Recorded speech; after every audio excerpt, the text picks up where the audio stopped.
This may be my last cross tag battle video. It's been over a year since, content has been even mentioned of cross tag. People are still playing the games. Arxis is still doing tournaments and stuff. They're still playing and talking about the game. And recently, there's been news about a collaboration between Arxis, Way Forward, and Rooster Teeth to create some kind of Ruby game. We have no idea. My guess is going to be a Ruby beat-em-up game in the same vein of River City. It'd be cool. That would be cool. But I feel like I just find it weird that Crosstag itself is just like there's no news or no signs of it. Like I wanted to just talk about the game in its entirety right now. I want to talk about the current state of the game, and I honestly don't play much of Crosstag these days. I do play, right, but I just I don't, put that much time in like I used to. I remember when the game first came out, everyone was hyped for it. Even people who didn't even know what BlazBlue Cross Tag Battle even was. People were really hyped for the game. A bunch of Ruby fans, like, first of all, just my reaction alone, Jubei coming out on the same day was a shock to me because Jubei came out first. They had the announcement at EVO that Jubei came out. And I was like, holy crap, finally Jubei gets into Central Fiction. Thank God. Then, on top of that, it goes even further. That right afterwards, that Ragna and Jin are in like in some like weird stage. I'm like, okay, what's the stage? And then when they clash together, then Yu Narukami and Hyde Keto come out of freaking nowhere.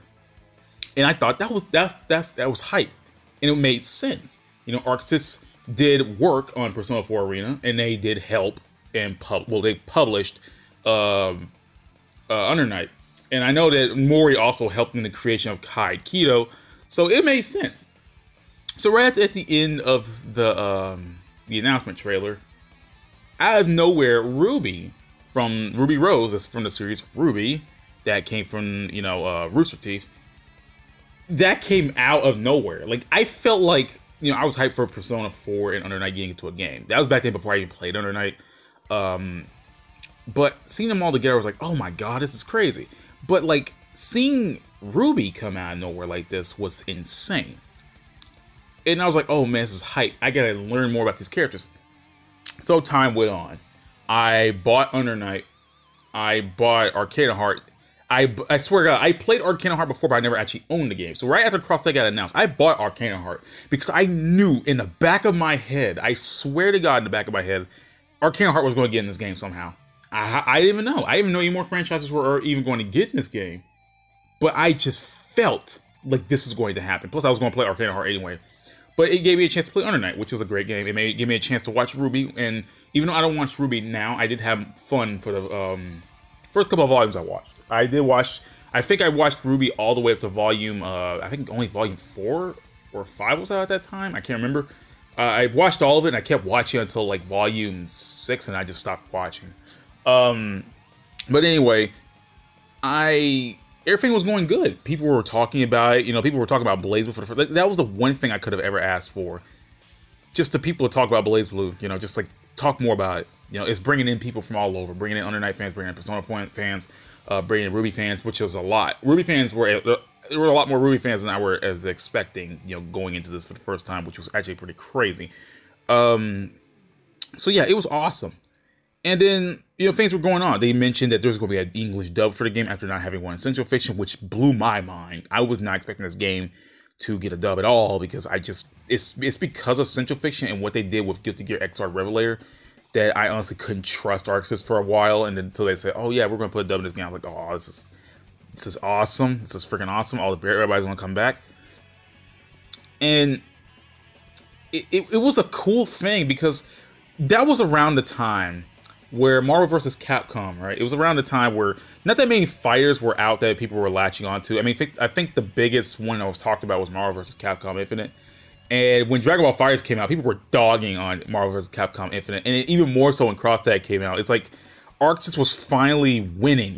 They were just wrecking everyone. It was crazy just to see all this stuff happen at once. And Arxis was on, a good pace. They were a really good pace, and I loved it. I loved every second of it. And then it was just nice to see people who didn't even play BlazBlue before talk about this game. It was nice for people, just to actually, try these games out. It kind of brought back Persona 4 Arena for me, because Persona 4 Arena was Persona 4 Arena was a game that I enjoyed playing, but did not really like playing all that much. Like, I liked the game, but sometimes I didn't. But going through Cross Tag, I was like, you know what? Let me give Persona 4 Arena a chance. It can't be all that bad. I did enjoy the game for my second time running through it. I'm glad I gave it a second chance. And it was just so funny watching ArcSys versus Capcom versus all the other, fighting game companies. It was sick. It was a sick thing, because they were just bringing out these team-based fighting games and just going against everyone, and I just loved it. The memes were coming out. It was insane. I loved every moment of it, and it was. I would say that moment in my life was crazy. It was freaking crazy, man. And then like everyone kept talking about, oh, we want Guilty Gear in it or whatever. It's just like I was just happy just in the moment. Just people gathered together to talk about this. So the game kept going on. They started releasing demos of it in GameStops. They talked about more. They talked about more characters. Some of the characters started to get shown off a bit. They had playable demos at other places. Things were going on.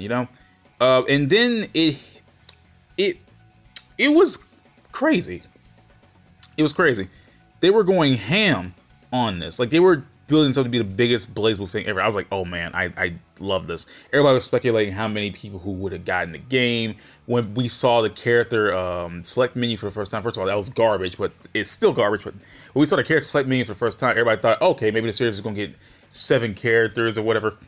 Things were good. The speculation times were insane, because everybody was trying to figure out who was going to get in the game, who was going to show up, how they're going to handle all this, if characters are going to have interactions. Like, the first playable demo didn't have any interaction or anything. It's just like, play the characters and, just screw around with them and all that. I even kept track of it. They had an English dub build, stuff like that. It was just like the small versions of the games. They changed up some stuff about Ruby. Seeing Ruby in a 2D anime form next to BlazBlue characters was insane. In fact, just seeing all these characters in one place feels insane to me. Like, I would have never expected to see Yuna Narukami or Haikido standing next to each other against Ragnar and Ruby. Like, never in my life. So things were going right. Things were going smooth. Things were going crazy. And then you get to, I think, the thing that kind of... it's hard to talk about this one, because, it's been over 2 years, and I honestly should have got over it by now. But this is a part where Crosstag kind of gets hit with his big controversy, right? It gets hit with this insanity that is called paid DLC. Now, paid DLC is a thing that I'm okay with as long as it's not too much money, or it's a reasonable price, or it's not dumb practices. But I remember the date. January 13th, 2018. I will never forget that day. I remember that day exactly. That was just a week after my birthday. So I will remember this. And Crosstag, well, not Crosstag, Central Fiction didn't give me in ArcSys good graces after they kind of cut the dub to try to rush the game out faster. They did the same thing to XR Revelator, and it made me kind of not hopeful. It made me kind of worried that what they were going to do with Crosstag. I was like, okay, don't tell me this game's going to get rushed out the door, and then people are going to like, whatever. I wasn't expecting to see anything. And then that day is when they released, they put the trailer out for Blake's DLC. And I was like, okay, why is she paid DLC? I don't get it. And it threw everything for a loop. After the hype that has been built up for this game, it just immediately come crashing down with Blake being revealed as DLC. And I have no idea why ArcSys thought it was a good idea. Some people were telling me like, oh, well, maybe she's just not, what was somebody say? Somebody told me she wasn't paid DLC. So told me that it was just a mistranslation. I swear to God, they wouldn't have put DLC on there if Blake wasn't just outright says straight up DLC. It's only said DLC. They had to come up with trailers later down the line that said free DLC. I didn't want to believe that. And I even looked at the old trailers back and forth to try to understand it was just DLC. They never say paid DLC, and I know it was just regular DLC because all the other character trailers that were coming out said DLC. And I was like, okay, why would Blake be a DLC? Why is she not in with, you know, the Ruby characters? Like, the only ones we start off with is, you know, Ruby and Weiss. So that means if Blake is DLC, that means Yang will be DLC as well. And they had to come up with a second trailer just to reiterate, yeah, these characters are free DLC. So I didn't believe anyone what they told me. Oh, the characters weren't. No, that was a lie. That was a complete lie. I was just trying to shilling. You know, I'll shill for Arxes, but I'm not gonna shill for them when they become stupid as hell. And like, and then that wasn't even it. Like, they revealed the rest of that day that 20 characters were going to be DLC, and they were going to split the roster down the middle. That means 20 characters on launch, and technically 18 as DLC, like as paid DLC, while Yang and Blake were free. So that's 20. So a even 20-20 split. And I wasn't expecting too many characters, but I think it's the fact that they mentioned DLC that early and before the game even came out. And I was sitting here like, why? Like, keep in mind, this was like no. I was gonna say this before the dub. No, they announced the dub like not too long after they released the game. I mean, not to announce the game, but the fact that they were going to release the characters behind a paywall, 20 characters, I might add, it gave me bad vibes thinking about Street Fighter Cross Tekken, where the characters were on the disc, which technically it was. Some of these DLC characters were on the disc. Characters like Kanji, Orie, Vatista, Aigis, Jubei, etc., Hakumen, etc., etc. So these characters were already on the disc. You just had to pay to unlock them. And it was like the loudest insanity ever, you know. People who are finally getting into BlazBlue starting to, you know, learn about the series, play the series, you know, watching these wacky characters get together and, you know, all this stuff. It immediately killed the hype. It killed the hype for me too. You know, it immediately killed the hype. You know, like the moment that they said 20 characters plus Blake and Yang of all people, you know, I would have somewhat forgiven them if they had at least like a few more characters out on launch before, you know, started saying, oh, DLC.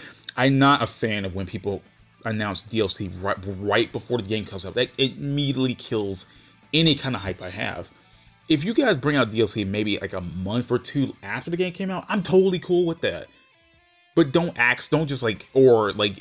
just don't ask some stuff like and put it aside for a payment, and then ask you to pay more money later just to unlock that thing to put in the game. That's why I didn't like BlazBlue Fantasy Versus coming out. I like the game, don't get me wrong, but the fact that they announced that the 6 characters going to be $30 DLC right before the game came out, and on top of that, a Season 2, it killed hype for me for BlazBlue 2. I wanted the game, and I played it, I'm having fun with it, but that immediately kills any kind of hype for me, man. Like, if there's DLC after the game came out, and the game feels complete, great. So, the release date for Cross Tag Battle was May 31st. And it was super early compared to, like, you know, I would think of, like, why is it coming out so early? And then it dawned on me, it was because of EVO. EVO was the main reason Cross Tag was coming out. I don't know if Cross Tag was made on the basis of getting into EVO. I feel like that would be insane. But Cross Tag was being released a lot earlier than it should have because of EVO. And the game wasn't even out yet. Like, EVO, there's some games that come out in EVO that, you know, haven't been out yet. Like BlazBlue Fantasy Versus. Granted, side games have something to do with EVO, so I'm not counting that. Of course, they were going to put BlazBlue Fantasy Versus in EVO because side games is involved with it. But Cross Tag Battle, I've seen it on the EVO lineup. People see it like, why is it on the EVO lineup? The game isn't out yet. And you have like 2 to 3 months to practice the game before it even came out. And I'm sitting there like, why is this happening? Like, this game was doing so well. People were talking about it. People were, you know, clamoring for it. And then just do this shit for EVO. And I was not happy. And then Arxes made some statements about how they were trying to use this game to branch out. They were trying to make this game to appeal to those overseas, right? And I feel like this is they were saying a lot of stuff, but they weren't giving reasons to why. We kind of had to piece it all together. And I made more of the fact that the game was I don't like saying it, a sprite dump, you know? Now, as I said before, characters like Ruby and Weiss and Blakey Yang had to be created from scratch. Fair. Characters like the Undernight characters had to be redrawn, which takes time, but it takes way less time than creating a whole new sprite from scratch. They kind of had to redraw all the Uni sprites to scale up to the Persona and BlazBlue ones, the ones that Arcs has created, because the Uni sprites are made from French bread. Fair. But people started seeing this little negative way of like, this game's a sprite dump. Why would you, release the characters? And I at the time I couldn't blame them. I couldn't blame them. Because I was pissed too, because all the other sprites were recycled. They were just, they had to change the gameplay up. Don't get me wrong, they had to change up to fit but the general sprites were there. That's way less time. They already had the characters, just put them over into a new game. And like even worse, like it's just why was 20 characters, right? Why did they even split? And it was a painful thing to go through, because like, I was already pissed and raw off the release of Central Fiction, and I told myself I would just sit here and wait. I'd sit here and wait for the complete edition, but I never did. I sat and bought the game on launch day. Well, that's the day before launch, because the GameStop I went to broke release date, and I just didn't. I don't know why I felt I needed to buy the game. The game was $50, right? And with the DLC pass, the season pass, the game will be $70. And everyone kept making a big deal about it. They were like, "Oh, well, it's just cheaper than a normal game, so why are you complaining?" See, I also hate when people make that argument too. I don't care if it's cheaper than all the other options out there. I'm not buying those games. I'm buying Crosstag. Yeah, there's this game with this special edition. This game with a season pass like $100. And I'm only buying Crosstag for $70. I don't care. I'm not buying that game. That means nothing to me. I'm buying Crosstag. So that argument means literally nothing to my ass. So yeah, I didn't know what to think. I told myself I'd get the game. I wanted to believe that maybe it wouldn't have been all that bad. I was pissed with the DLC, but I felt. It's like I felt betrayed. I just felt so annoyed about everything was going good, and then this shit happened. And yeah, I didn't know, but I bought the game. Going through the whole process of like sitting through all this shit, waiting for the game to come out. I was sitting there waiting. I was like, okay, let me buy the game. Let me buy the game on launch. It's not all that bad. So I bought the game. Actually, no, this is before I bought it, right? They released a little article about what's in the game regarding the modes. I sat there and think, okay, this game probably not gonna have an arcade mode, but maybe it will have an arcade-like mode like Dragon Ball FighterZ. So I looked at the article to tell me what the modes were gonna be like in the game. They had the story mode, the tactics, and survival, and obviously the online mode. I was like, this is it? So you're already gimping us in regards to the characters. You're making me pay near full price. First of all, $10 ain't that much of a difference from 60s. So the game's $50, so it's near close enough to $10. I mean, $60, my bad. So it's only a $10 difference. Ain't that much of a difference, man. I hate when people try to do that too. It's like, oh, it's only cheaper than full price game. It ain't that much difference. It's only $10. But anyway. And I didn't like seeing people's excuses for this too, right? Everybody's like, oh, well, people don't give a shit about the single player mode. It's only a fighting game. People don't care about the fighting game. Would you really pay all that money, $70 or plus more, for a game that didn't have any kind of content just to justify, oh, it's the online, oh, we're only playing the online? It honestly just pisses me off when people try to make excuses for shit like this. No, I want Arc System to be lambasted for this shit, because it's not like I just. And then everybody's like, "Oh well, it's not that bad compared to the other games." Like this is the type of stuff I was never a fan of, and people just make so many excuses because it's Arc System, right? I'm not saying that like Arc System. I love Arc System. Don't get me wrong, right? But I'm not gonna sit here and shill for them when they make dumb decisions, right?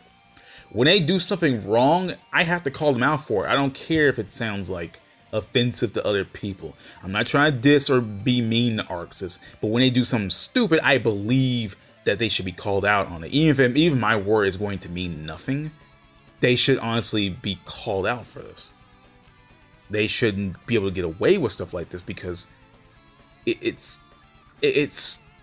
wrong. You know, I don't like when companies do this shit because stuff like this is the main reason I'm hesitant on even buying fighting games in the current day. Like, it's like cross-tag battle just made it more apparent to why I just don't like buying fighting games on launch. And funny enough, I said that, you know, and I knew what was going on. I even bought cross-tag at lunch. So yeah, I even believe my own words. And it was, I just didn't like it. You know, I didn't like any of this. It wasn't as bad as some kind of microtransaction, some, you know, crazy bullshit. But I just didn't like the idea of everyone trying to like do all this stuff. It wasn't good. You know, it didn't give off a good image either. And I just didn't like that because like people were finally getting into these games. More people were finally knowing at least what the hell BlazBlue is, just to hear something like this and then immediately turn people off, right? And the game came out. I played the game and it was fun for a little bit, and then I just stopped. It's not nothing wrong with the gameplay. Gameplay across like is one thing I will defend, but the game felt so empty, like so empty of a game. There was nothing to do. After you complete the story modes, you had no incentive to do really much of anything else. You buy your colors, you play the story mode, you call it a day. Playing online, yeah, you can play online, but I want more of my game to have more substance in it if I'm going to pay some money for it. Like, I'm not asking for the world, man, but I mean, come on. BlazBlue games had a long history of having, you know, decently sized single player content. So knowing that cross-tag was rushed for Evo, I had a feeling that stuff like this was going to happen. You know, the game wasn't going to have much of it. And it was made apparent when I saw that article. And just playing the game made me feel like, why did I pay for this? You know, oh, I paid for it because I love BlazBlue. I love Persona. Under Night was a great game. It was because of this game I got into Under Night, Cinderon, and, you know, etc. But I just felt betrayed by Arxis, you know? You know, I don't know why. I don't know why. I even bought the buy game on launch because I knew they were going to release a special edition, and they did. I bought the special edition too, and the special edition does a lot better things than the original game, even though they still didn't, you know, address most of my complaints. But at least it feels like a better game, even if it's not my budge. The game was just bare bones. The story mode wasn't all that good, and like, it had good interactions, good music, obviously, because it comes from different franchises, and the gameplay was fun. But like, cross-tag just felt like a half of a game to me, you know? It felt like half of a game. And the other half came in through DLC. So I bought the rest of the DLC. I figured, you know, buying the DLC would have made the game feel a lot more lively. You know, playing with those 20 characters got really boring after a while. No, I'm not gonna lie. See, and then when they released the 20 characters, I was like, okay, let me play all these 20 characters. I only bought the DLC right when Naoto, Seth, was it when Naoto, Seth, Teddy, and Hart? That was the time I only bought the DLC. I told myself I wasn't going to buy until everything at least felt complete. They were going to release all the DLC. So I was only going to buy the DLC until then. I kept track of it though. I you know, posted stuff on sites and whatever. But I told myself I'd keep up with it. So I bought the DLC. I figured the game would have been different that way, but no, it just felt the same, you know? It just felt the same. It didn't feel like my opinion on the game even changed.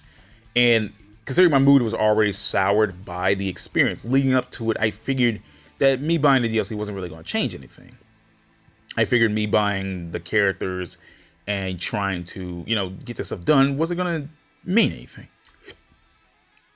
So I felt like the only thing that was happy leading up to after the Blake reveal was this.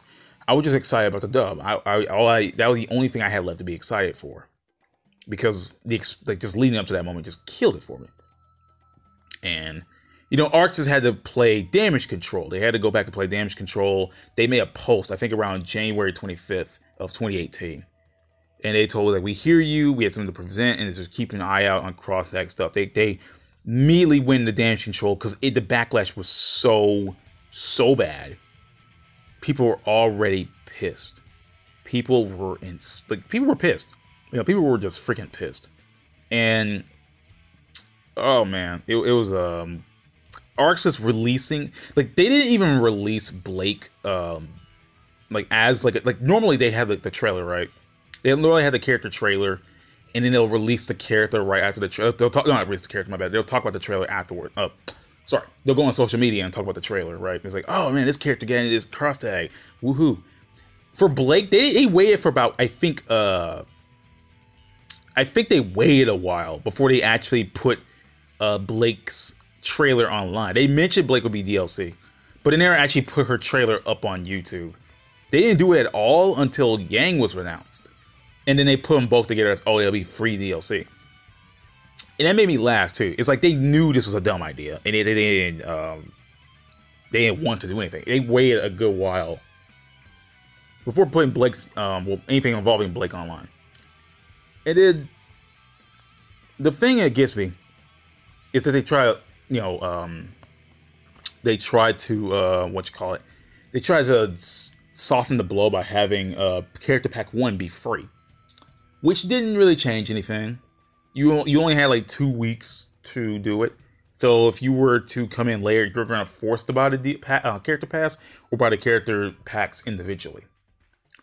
And now I bought Cross Tag on launch. I did get the character pack for free because I bought it like the day before the US launch.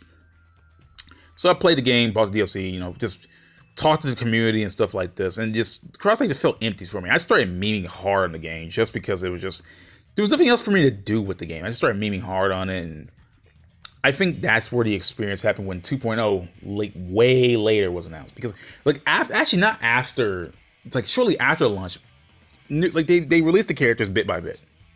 The news was just dead for like, I think 6 months. The news was just dead. People were wondering, when's Cross Tag going to get more DLC? What's going to happen? And then the Teddy, Seth, Naruto, and Heart pack came out. And Arctis said it will be free. Because I think they said something about, you guys waited long enough, it'll be free. So, here you go, you can get your character packs. You can get your free character pack for, character pack for Volume 7. I was like, okay, that's cool. There's a little that's nice. At least we get it for free. So we did. The news went dead again. And then it didn't help matters that, like, the characters, they didn't have any interactions, which it made me think one of two things. Either this character pack was a last-minute addition. Well, it couldn't have been, because, like, they hinted at when they released all the DLC, the entire season pass, they hinted that Heart was going to come in next time, and it took like 6 months to happen. So that happens, and they gave it for free, but the characters didn't have any interactions, they didn't have any quotes or whatever, not even really anything major. It just felt kind of dull. But then later, they talked about what was it? BlazBlue Cross Tag Battle 2.0. They released Akatsuki, not Akatsuki BlizzConf, my bad. It was Akatsuki BlizzConf, and it was Akatsuki and BlizzTank, which threw me off. It was Yumi from Senran Kagura and Neo from Ruby. And it made me think, oh, I get it. They started releasing all this stuff like interactions and new gameplay gimmicks and whatnot. But yeah, that's a different conversation for another time. I just felt like talking about what led up to Cross Tag. I just felt like we wanted to talk about, I believe Cross Tag did turn itself around. I will admit that it just didn't, completely turn the way I wanted it to. I wanted more content for the game. I wanted more, just extra, stuff. But I like playing the game now, but it's just, honestly, like, it wasn't, I don't know how to describe it. It was tough, it was tough getting to this point. You had to deal with people like ragging on the game and shit like that, and it was a struggle, man. It was a real struggle. But yeah, Cross Tag was a big ass journey to get there. I don't know what's the future for it now, if it even has a future. I feel like now that Arx is working with Ruby to do this way forward stuff, I kind of don't see Cross Tag getting any more DLC. I feel like if they even ignoring COVID, Guilty Gear Strive is being worked on, Dragon Ball Fires is being worked on, Grand Blue is being worked on, and Mori has a new position within Arxis, so I don't see Cross Tag bouncing back. It's been too long. Honestly, it's been way too long. But hell, if Naruto Ninja Storm can bounce back after being like inactive for like 4 years, I guess cross tag can do it. Though I don't see the point. I don't see the point unless they intend on releasing a whole new version of cross tag. If they release, if they want to release like a whole big ass new version of it, I don't see why they would, because special edition is out. But they're doing Arc Revo. They're doing stuff. I don't see an announcement happening at Arc Revo because I don't think Arc Revo even had announcements before. I just think they just play the games there and that's it. And yeah, that was it. You know, people like, I don't know. I don't know. But yeah, I think that was it. I think that was all I really wanted to talk about leading to the launch of cross tag. I really wanted to talk about what made, you know, what was insane, right? What was, why? And I didn't even talk about the gameplay things. I think the gameplay of cross tag was the thing people talk about the least. It was just all the DLC and shit that was popping up. But yeah, I'll see y'all next time. I am out of here. Peace out, everybody. Have a good day. I'm out of here because it's been 30 minutes. I'm done talking.